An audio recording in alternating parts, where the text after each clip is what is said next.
我想不出来呢，我给你试看麦。就定几个字？你甲讲者几个字？三个字。三个字。伊头拄仔讲到头前两个字。是。龟啊。龟啊。龟啊，什么？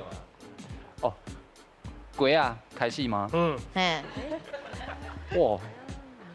龟啊，现在斗一字啦，免个懵啊啦，你已经知影啥货啊，搁一直懵。讲一个较有安全感吗？哦。你龟啊油。哦，袂歹啊。龟啊油。哦，袂歹哦，无定就是对啊哦。龟啊油。诶，敢若迄个罐头顶管拢会写对哦。哦，对对。来，老师，龟啊油对唔对？嘛无安尼讲。哦。来，出个你有机会。龟啊条咧。哎呦，嘛是罐头有写哦。我会记阮阿嬷有讲过啊，伊就会煮诶。龟啊条，老师对无？龟啊条啦。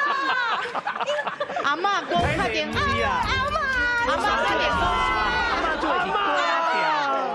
这有两种讲法啦吼，有人讲鸡仔年，鸡仔年，哦，这就是讲，你若讲鸡仔年就对啊。另外一种叫做牛仔鸡，牛仔鸡，华人讲牛仔鸡，哦，牛仔鸡、鸡仔年拢会使，但是因两个拢不讲。伊讲鸡仔范围伤广，